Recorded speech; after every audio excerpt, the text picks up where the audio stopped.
It's a beautiful day out.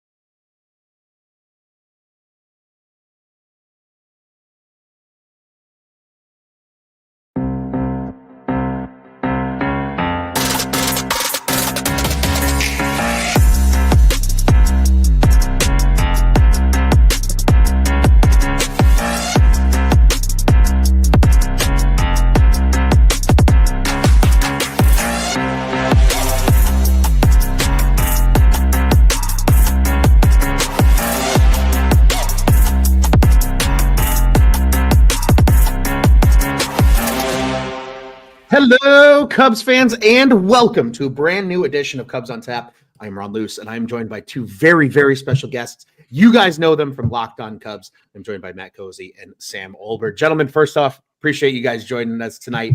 And secondly, how are you guys doing tonight?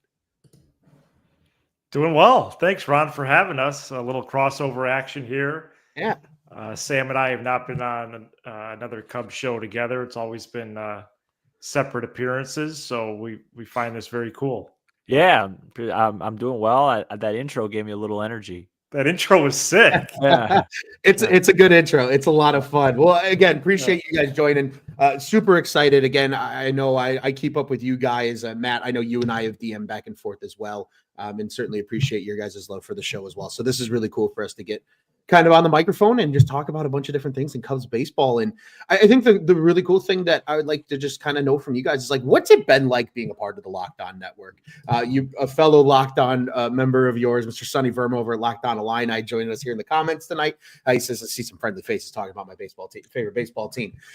What's your guys' journey been like, especially as a duo? Because I know Locked On for a long time has usually been solo shows, right? Just kind of more often than not, it's typically one person doing the shows, just like Sonny is with Locked On Illini. What's it been like being a duo for as long as you guys have been on, and how cool has it been to kind of ride the roller coaster together as part of the Locked On Network? Who wants to go first? Say. Well, first of all, shout out Sonny. That's my guy. Him and I always talk about it a lot. I'm gonna come on his show soon. Good. Talk Illinois basketball. Heck yeah. Yeah, I mean, Locked On's been great. Matt and I, we had a podcast before we were on Locked On, and we felt like we were doing some really good work. And Matt was able to kind of use his intuition and research and stuff, and realize there was an opening with the Cubs, because we talked a lot of Cubs. That's Matt's favorite team. It's my favorite team. So it was always something that we talked about on our previous show, even though that was multi-sport.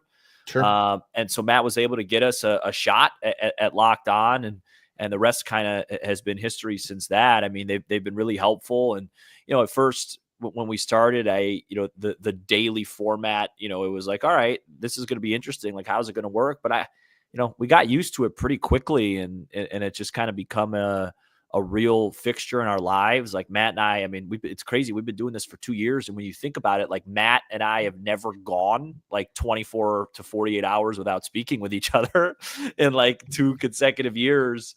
But it doesn't feel like that. It just feels kind of a part of the routine. It's easy. You have to have 2 people that are really, really flexible and really like understand what's going on. Like, things come up in lives and you got to plan around it. But, we've been able to make it work pretty easy so far. So it's been great. Locked On's been great. Yeah, that was some great words there from Sam. I would echo all of that. Really appreciated first of all, Sam's friendship over the years, really dating back 6-7 plus years now, and through Sam's best friend, who's my cousin Nick. And we were doing a show that no one listened to, literally for family and friends, but we were getting reps. And, just following the industry over the years and knowing the industry pretty well, I knew eventually we were doing a good show, and just wondered in the back of my head, like, could we do more with this? And I did notice right after opening day in 2022, the Locked On Cubs host left. Mm-hmm. And then I would check the feed every now and then, and There were still no new shows. So eventually summer rolled around, and it's a crazy story because I actually met Jack Bushman, who I think you've talked to before, Ron. Jack does some golf coverage for us here at On Touch. Yeah. And so literally I met him in a subway in Crystal Lake. And it was right around the time I was trying to get emails for Locked On. And, I don't think it was a coincidental thing at all. It was pretty crazy that, he was able to give me the emails and the ball got rolling. And it's just been an awesome experience, to get where we are now. And couldn't do it without Sam. I have no interest in doing a solo show. I think there's some appeal for the viewer, solo occasionally. Sure. When one of us is out, certainly. Mm-hmm. I'm talking more in general. Like, even I'm thinking of my own consumption. I never seek out solo shows. I always find like conversation between two people to be a better experience. So I think people have really gravitated towards that, and we're just going to hope to keep it rolling. The moral of the story is all great things happen at Subway. Yeah. It is funny how that works out, right? I mean, it's crazy when you kind of ride the roller coaster and you're just like, you look back and you're like, wow, how did we get here from there? And I think that's kind of largely how like Cubs on Tap has been too. We started out like 2019, and of course we started right in the middle of the summer. We transitioned from an old show that we were called Northside 9. Matt, I know you and I were talking about that a little bit, and we turned that over, and then it turned into Cubs on Tap, and that was at the downfall of that 2019 season. So it was like literally just family and friends listening to the show. So I know exactly what you guys are talking about, the 9 to 10 listeners, and then just sticking with it. We've grown the crew, obviously. Juice and Nick are two of the guys that have been here from the start. Nick left for a little bit, came back. Then we've added, Joey and Tyler along the way. So it's pretty cool. It's a lot of fun to have a big group of people. Because I agree with you, Matt. I love the back and forth between people, and there's certainly some appeal to listening to somebody and their takes and what they have to say, especially if they're a good speaker. But the conversation aspect of it is always a lot of fun. And conversation we're going to have here, because what perfect timing to have you guys on the show than the Sammy Sosa welcomed back by the Chicago Cubs Day. Yeah. Almost perfect timing. I mean, I think there's a part of Cubs kind of fandom, I'll call it, that is over the moon excited because of how important Sammy Sosa was to them as Cubs fans. And then I think there's a lot of the older generation of Cubs fans who are like, well, he was a cheater and blah, blah, blah, and the cork bat and all that. And it's really funny to see the kind of the two breeds, because I think I'm in the camp of most people, probably our collective age, where it's, well, 1998, you can make the argument him and McGuire saved baseball. And most people, like Sammy Sosa is the first Cubs player that most people come out. He was the first player for me that I could recognize as a Cubs fan. What was your guys' reaction? Just the pure just emotion of the announcement today, between not only Sammy's apology, that certainly wasn't necessary, I personally believe, and then the subsequent kind of welcome back from the Ricketts family. Well, the first thing I want to touch on is like, you talk about how like, hey, the older generation, because he's a cheater or whatever.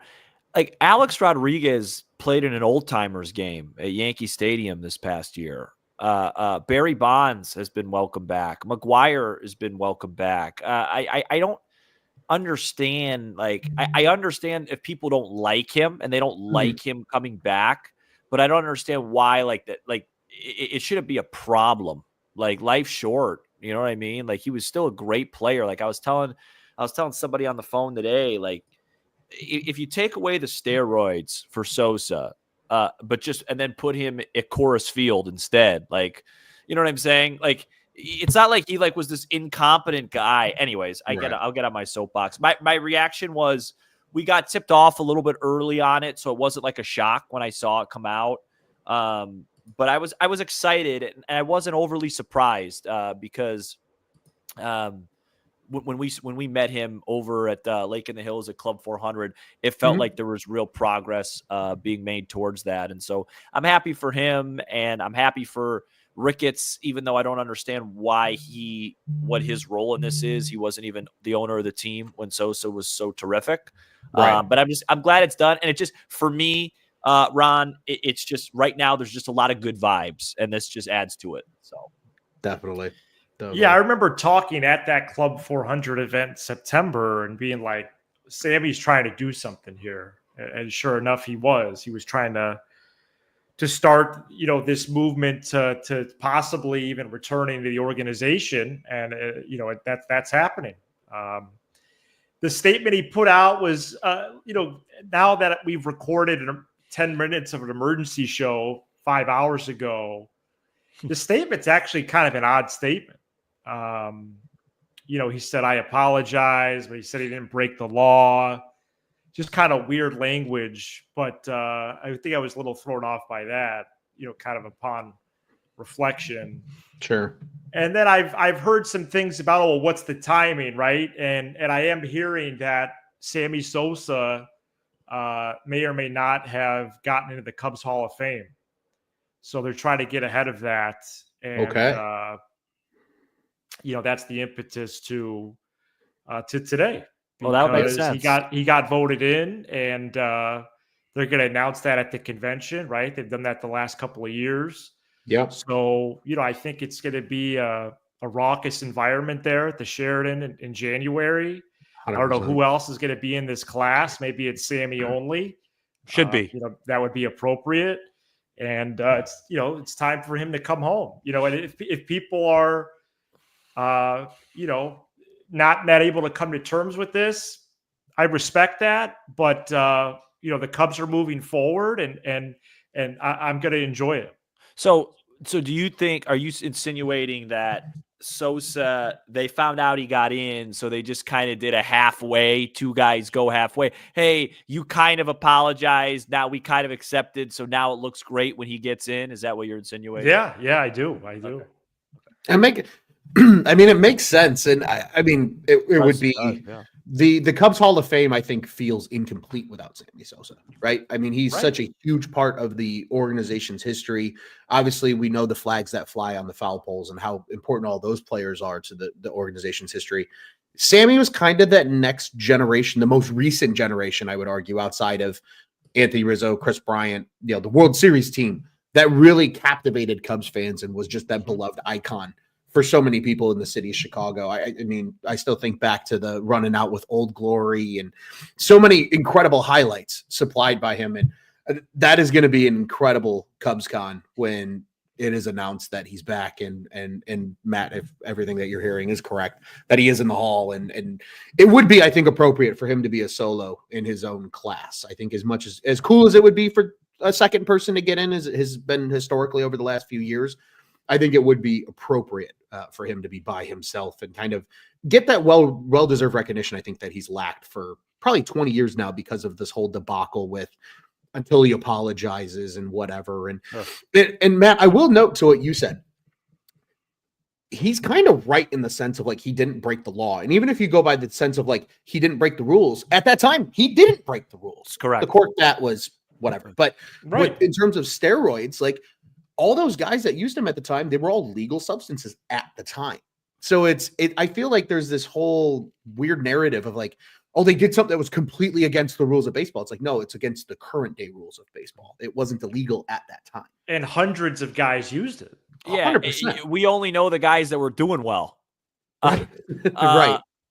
Where Sosa made a mistake was obviously with the jury stuff, and then the cork bat, and then leaving the stadium early. Those three instances. Everything pre that, to me, is you could wash your hands with it. 100%. Absolutely. Absolutely. Yeah, the Cubs didn't do. I'm trying to think of how to put this, but I was reminded today that the Cubs played up him leaving that last day. Yeah, they released the footage, and they didn't do him any favor. They're not. I don't think they're 100%. I don't know if I would say they've been rock stars in this either. It was a beautiful love story that had a very bad breakup. Yeah, a tragic ending, you might say. Yep. Yeah, and then a lot of just probably unjust angst against each other, like you guys said, right? McGuire's been welcomed back. Bonds has been welcomed back. The Sosa saga is the one that's dragged out the longest, and probably appropriately irrationally so, because of, in the hindsight of it, little things that I don't think outweigh or outshine what he did as a member of the Chicago Cubs. because he has been just, I mean, he was one of the best players in baseball. And again, that summer of 98 to so many people is the moment that baseball was saved from itself because of just where the sport was going with the ratings and with fandom and things like that. Moving on from the Sammy Sosa stuff, although it's incredible that it's happened, I'm so happy it's finally happened. It feels like the kind of the elephant in the room. Can I just add one thing? Breaking news? Please do. No. I just want to say that you made a comment about how the Cubs Hall of Fame feels empty without Sosa. The regular Hall of Fame feels empty without Barry Bonds and the rest of these guys. I mean, I'm seeing actual debates today on social media if Russell Martin should be a Hall of Famer. I saw that too. I saw that too. I mean, what are we doing? Mm-hmm. I didn't think he was even on the radar. I mean, Barry Bonds was a 3-time MVP before he ever did anything like that. Mm-hmm. Russell Martin, is Jorge Posada in? I don't even think Jorge Posada's in. How is he not in? And Russell Martin? Yeah, no, that's well put. I can't tell you how many times. No apology necessary. I agree with you. I think I've had that argument with a number of people that are like, you can't put the steroid guys in. I'm like, why the hell can't you? Oh. The whole purpose of a Hall of Fame is if I take my child who is not born yet to see the history of a sport, I should be able to take them to the hall and they should be able to see every ounce of history in the sport. I can do it with hockey. I can do it with football. I can do it with every other sport except baseball. Who's more important to the history of baseball, Barry Bonds or Scott Rowland? No, exactly. Barry Bonds, A-Rod, you could argue, Sosa, McGuire. I mean, those guys. Manny Ramirez. Yeah, transform baseball. It's really an injustice, I think, to baseball fans, the fact that they're not in the Hall of Fame and not in Cooperstown.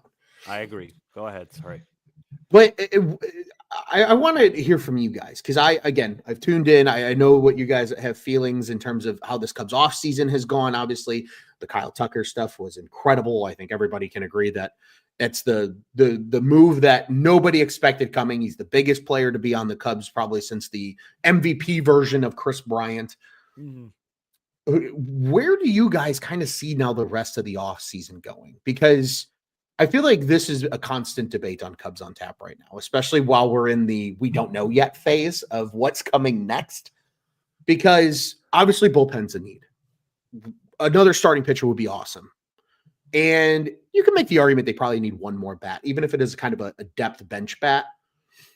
Where do you guys kind of see their kind of focus being? Maybe the timing of perhaps the next move? Do you think they're going to try to sneak something in before Christmas? Or do you think it's going to be a little bit more waiting till maybe after January 1st or even maybe after just Christmas in general until something else happens? Because I always love hearing kind of just what people are feeling in terms of what their gut says of like, when is the next Cubs move coming? Because I would like to think it's going to be snuck in before Christmas, but I'm not so sure. And I would love to hear from each of you and just what you guys think. Go ahead, Matt. I have a pretty simple list. Pitcher, 2 high-quality relief pitchers, one righty, one lefty, and then a high-quality bench bat. And when I say high quality, I mean someone that, while he's going to be a bench player for the Cubs, he's started hundreds and hundreds of games in the big leagues. Sure. And I really think you need a high leverage righty and lefty out of the pen, whatever high leverage means these days. I don't think it necessarily has to be a closer, and then a starting pitcher. And then in terms of what happens with timeline, I really think between now and when I see you, Ron, at the Cubs convention, most of the offseason for all 30 teams is going to be done. I think that's a good measuring stick. And like questions out there maybe about Cubs position players, especially like a Nico Horner, would have been answered by then because that's a month away. Right. But between now and Monday night, right, eve of Christmas Eve, I could see them sneaking in a Kirby Yates or an AJ Minter or something like that. With that being said, that would mean that they're not in on Tanner Scott. I do think he is an outstanding fit especially from the left side. Mhm. I'll understand if the Cubs don't want to go 13, 14, 15 M's per year, especially if it gets to the 4-year range. Probably only the Dodgers do that. And if that's the case, he's going to be a Dodger. So then you have the grouping of Yates and a few others. Whoever's the first to take 1 for 11 or something like that, he's going to be a Cub. Yeah. I think for me, it's pretty much the same. I'd love to add so we know they're going to add some relief pitching. We know they're going to add a starter. We just don't know the caliber of it. I am in the camp. I do think they need a really solid starter, a guy that they could slot in between Steele and Imanaga, that you really feel good about, which I think they're going to add. And then I believe that they need a right-handed utility infielder, basically the right-handed infield Mike Tauchman for this team. I think that's going to be really important because you're gambling on a guy like Matt Shaw, who hasn't played a ton of third in his young career. Plus he's a rookie. And then remember, Michael Busch, we know Counsell doesn't love starting him versus lefties. So who's going to be that guy to bounce around the infield? I think as of right now, Alcantara is going to be their fourth outfielder. Assuming that Sea's not that guy, unless they do something with Canario. If Canario continues to stay. So I think they feel okay about that slot. But I want, I was talking on another pod today, he mentioned the name like an Ahmed Rosario type. I'd like a little bit better of a player than that. I got a new name. If you want. Ha-Seong Kim is that one of yours that you have? I was looking last night. There was the Kim from KBO that I was wondering about. Yeah, and then there's the Padres Ha-Seong Kim as well. He's a free agent, but he's kind of like a starter caliber player. He can he could play. So I just think one of those, just for some depth, especially because you don't even know Nico Horner's status going into the year, whether they keep him or not. So I just think I think some sort of utility type bat, but in a good way, a starting pitcher, and then I think one right-hander and one lefty reliever. Definitely. I think we're all in alignment on that. I think it's very simple to look and go, okay, the bullpen, yeah, you need a lefty. I guess from there, do you guys honestly believe the Cubs are in on the Tanner Scott sweepstakes, or do you think it's all smoke and mirrors and they're more looking at the AJ Minters and the Kirby Yates of the world? I think that it's if I were a betting man, I would for sure bet the Dodgers. But with this extra money, I do think they're in on it a little bit. Mm-hmm. Yeah, I really do. I don't think they want to get to the 4th year. So if they could do something at 3, I really think they're at the table. But I think Yates plus Minter would be a heck of a pickup as well. Definitely. I think people almost forget how good AJ Minter was for the Braves. I know he had a little bit of a rough 2024 with the injuries and things like that, but I mean, one of my closest cousin is a diehard Braves fan. He lives in Atlanta. So always kept up with the Braves. And it's, he's always, Minter's awesome. Minter's fantastic. Like he's the lefty. Like that's the guy, he would be a great addition to the team. What is, in terms of the dollars cut off per year, do you think that the Cubs are willing to go with a guy like Scott? Like, is it 13 or do you think they would creep up to maybe like that 15, 16 echelon, almost like what Kimbrel got back in the day when he signed? I think they would. You do? Okay. It'd have to be 2 or 3 years. What Hader get? 5 for 90? Something like that? 5 for, was it 96? He got 19 a year. So however that math.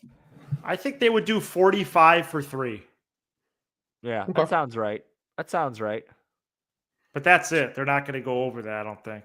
Yeah. And I could see the Dodgers doing like a 4 for 4 for 60, 4 for 65, and then that's that. Yeah. Which is really an irresponsible contract. Like a 4-year contract for a reliever that has command issues. Yeah.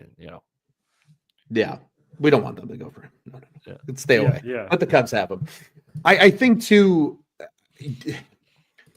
I think we're all in alignment as well with the starting pitching. Obviously, there's already reports that the Luzardo trade is dead. personally, I'm kind of okay with that because I know there's obviously he has a lot of injury baggage that comes along with him.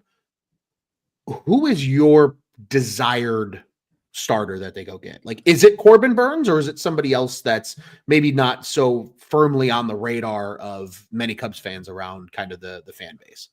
Yeah, I mean, with Burns, I'm not sure how realistic that is, so I try and stay away from it. I mean, if it happened, it'd be a cool surprise. I was pretty excited about Luzardo just because I believe in the upside, and it's $6.5 million. It left you with so much left you could do. Mm-hmm. My desired guy would be one of the Mariners guys, if that was possible. Like if you're asking me what I desire, or of course Roki, if Sure. that would happen. But the more realistic thing I think would be one of the the mid-tier free agents that I'll let Matt take. Yeah, I would say in terms of where the Cubs are at with probably 40 M's to spend because they want to leave that buffer for during the season. Sure. And just following the trail of breadcrumbs, Luzardo's out, fine. They're not really in on Burns. Zazaki would be a bonus, so he's kind of out of this convo, but that would be an awesome surprise, obviously.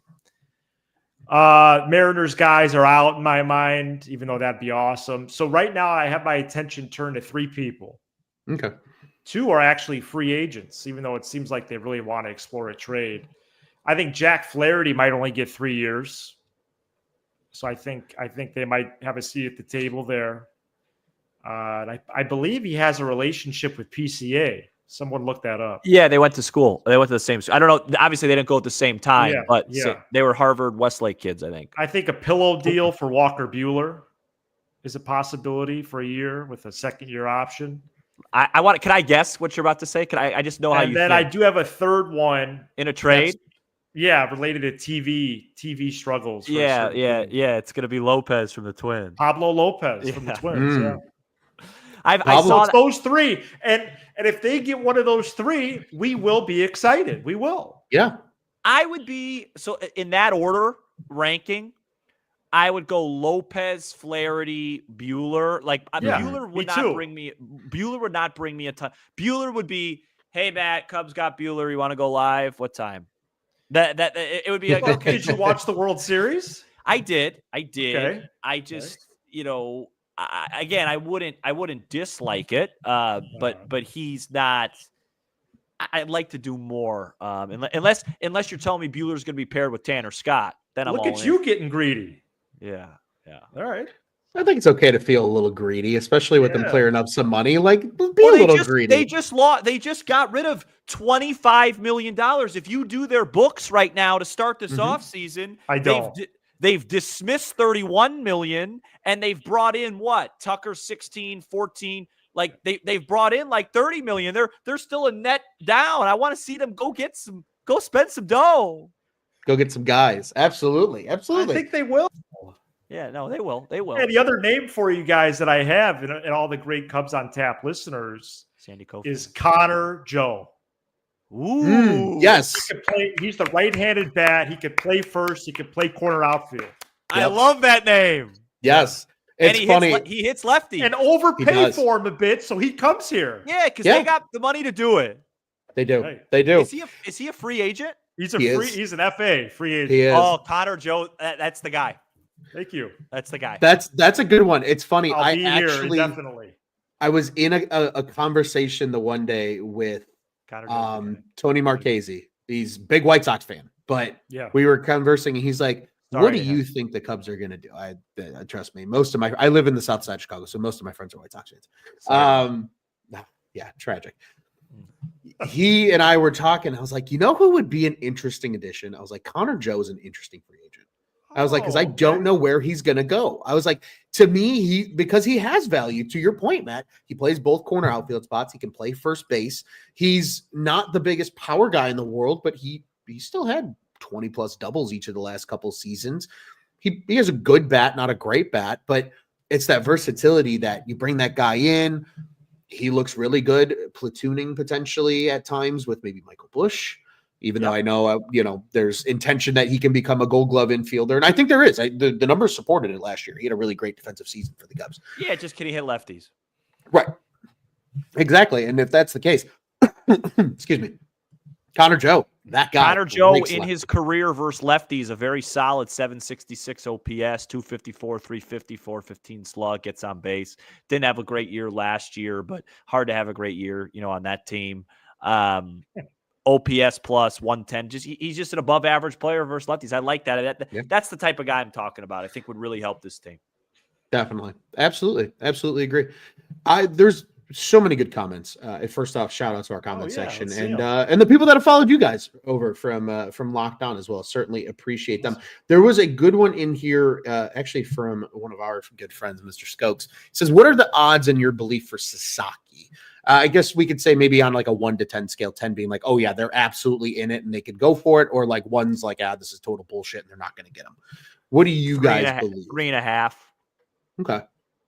Yeah, I was going to say 4. 4. Yeah. I was going to say, Sam, I think you and I are on the same boat of like, I will be excited when good things happen, but until then, I don't think they're going to happen. I feel very much the same way about Sasaki. As cool as it would be, I mean, if we're talking from a dollars and cents standpoint, right? You mentioned Luzardo, Sam, with the controllability and the dollar value. Saki kind of fits in that same boat because of the international pool. Oh yeah, Totally. no. He'd be better, significantly a better ad than Luzardo. Yeah, but unfortunately, agreed. I'll go as far as to say if they got Sasaki, I would. I think the division, they'd be going into the division, and I would use the word shocked if they didn't win it, if they got Sasaki. Okay. Yeah. I mean, do you guys almost feel like, you run out those 5 guys. Yeah, he would put them in another tier of preseason projection. Yeah. I feel like it's already kind of leaning on that point, especially with the loss of Adames in Milwaukee. But I can't say that, Ron. But they're because Milwaukee. Last year they lost Burns, Woodruff, Counsell, and Williams halfway through the year. I can't go there. I think it didn't matter. We learned our lesson. I believe the Cubs are the favorites, but I'm not going to where I would be shocked if they didn't win the Central. I wouldn't. I wouldn't be. But now, you had a Sasaki or an elite pitcher with Tanner Scott. Now maybe it's a different ball game. And the Reds have my attention too, but the Cubs should be the favorites. They should. And they are. Especially because I think the Reds still have so many question marks with their pitching outside of Hunter Green. Right? There's a lot of high upside guys, but there's a lot of what ifs. Whereas at least they don't the Cubs exactly have the great offense either. And meanwhile, the Pirates have the opposite. They might shut you down one day, but how do they score? Speaking of the Pirates, did you guys believe they're going to lose a lot this year? They are going to lose, and it's going to be very enjoyable. FTC, very much as so. We always say here at Cubs on Tap, FTC. Do you guys, speaking of the Pirates, do you believe there was any validity in the Jones was available for trade nonsense? I don't know. I barely even kept up with that just because I thought it was hard to believe. Yeah, it was very out of left field. And Mitch Keller, too, apparently was on the block for like 2 days. Yeah. If Jones became available, that would be one. If I were a GM, I would have an eyebrow raise. Why? What am I missing here? What's wrong? Right. Yeah. You trying to pull a fast one on me? Yeah. Because he did, he did regress as the season went on last year. I mean, early on, it was like, whoa, Spencer Strider 2.0. What is going on? Right. And then it kind of, he got injured and he was still very good, but he was, the Cubs, for example, handled him fairly well. Yeah, they definitely did. I could believe the Keller rumors because of his salary and just the Pirates being the Pirates. So at least there's like, okay, yeah, maybe they want to get off the, $20 million that he's going to be out here in the future and whatnot. But the Jones one to me that one felt like a reach, like you said, Sam. The eyebrow raised of like, what? Why would you want to get rid of a young starter that's controllable? A good friend of ours, Mr. Scott from Iowa, says Arenado wants to play in Chicago, and that's why he blocked the trade to Houston. If you guys can believe that. Well, that would be. I don't think they're going to do a deal with each other, but he would be a nice target, right? If St. Louis ate 15, 20 million of his deal, turn it into a 3-year, $37 million deal, but I would be shocked if they Yeah. did business with each other. That type. That one would be up there with some of the stupid proclamations I've made of like, if this happens, I'll do X. Yeah. I would put the Arenado one in that stratosphere. Yeah. Right. For sure.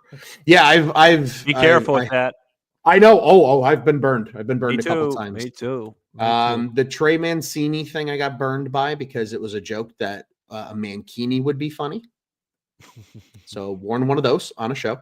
Yeah, that's tough because he didn't have a very good campaign. No, he did not. He did not. But the hype was there, and it happened at CubsCon. Like that was, I think, the coolest part of it was the report came out like as everybody was like dispersing I wasn't from bingo. Too overly thrilled with that one. No, that's fair. But check the tapes on that. Yeah, I wasn't thrilled either because of the. Well, actually, the maybe the day of, but once we got to like early to mid-April, I was starting to really. Oh yeah, for sure. Get fatigued. Like Definitely. 5 games in. Yeah. Like 5, 6, 7 in. I didn't feel right to me. So. Yeah, I was like, what are we doing here? What are we doing? I remember my cousin and I were at a Cubs Dodger game in LA in like early to mid-April. And I just looked at him and, said what I said about Mancini. He's like, will you relax? It's April. And I'm just like, Scott, it just doesn't look right to me, man. And then it but to be fair, I've said that about guys where they turn it around too, it just it goes both ways. You're never always going to be right? That's just the nature of the beast. It's the nature of the beast. Especially when you react to everything, intensely. Baseball's a hard sport. I catch myself doing that too, where I want to really like take it over the top, and I'm like, dude, they play 130 more games. Like I got to just like breathe for a minute. It's the hardest sport to pace yourself in, especially when they lose. Like they have like a 9-0 lead in the 7th and lose. Yeah. And then you're ready to call it all over. And then we got to do a show 5 minutes after the final out. Those are always fun. Those are always fun. Always a good time. There's been some silence between Matt and I where we just go, oh boy. I can relate to that. We've had a couple of those on Cubs on Tap. Carter Hawkins here says on tap and locked on, the best crossover since Infinity War. Nice. It's a pretty good crossover, and we'll certainly appreciate that one. But guys, this was awesome. I want to be conscious of your guys' time. I know it's been a long week for you guys. You guys had your Christmas party last night over at Locked On Cubs. I got to tune in for a little bit. That was pretty cool to listen to you guys. The sweaters were absolutely awesome. So much fun. Appreciate you guys jumping on. I want to leave the floor to you guys here really quick. One final Cubs thought to leave the listeners with before we sign off. Optimistic. The Kyle Tucker trade was fantastic. The Cody Bellinger deal was inevitable. Optimistic about what they're going to do with those dollars to get to the 90 win mark. There needs to be a NL Central Division banner hung in 2025. Wrigley. That's where I'm at. I love that. It builds off both of you guys. I think a lot of people are optimistic. Truly. I think there's a lot of optimism. I think it's a lot of wait and see though right now. I know there was a lot of people that were pissed off about the Bellinger trade, but it's like, hey, it's just a piece of the plan. When February comes, if they've done nothing with that money, then 100%. we can get upset. Exactly. It's until then, we got to breathe. Grade right now. Valentine's Day. Yes, incomplete grade. Yeah, once pitchers and catchers report, then we can all overreact and be upset. Gentlemen, this was awesome. I appreciate you guys so much for tuning in. I encourage all of our listeners to check you guys out over at Locked On Cubs. I appreciate the viewership that has come in and checked out On Tap Sportsnet here this evening with you guys jumping on with us. Hopefully in the future, we can get another crossover episode in. This has been a blast. And again, just appreciate you guys coming on. And I wish you guys both happy holidays because thanks, Ron. I think this will be the last time I think I'm on a mic, at least until well, it's for the Cubs. I shouldn't say that about all sports, but thanks, Ron. Gentlemen, appreciate you guys. I want to remind everybody again, check out the guys over at Locked On. Check us out over here at Cubs on Tap. You guys know the drill, ontapsportsnet.com and at ontapsportsnet on the socials. Go to the YouTube, like, subscribe, hit the bell button. Do the same over at Locked On Cubs so you know when all of our great shows go live. FTC as always. Let's go Cubbies and happy holidays.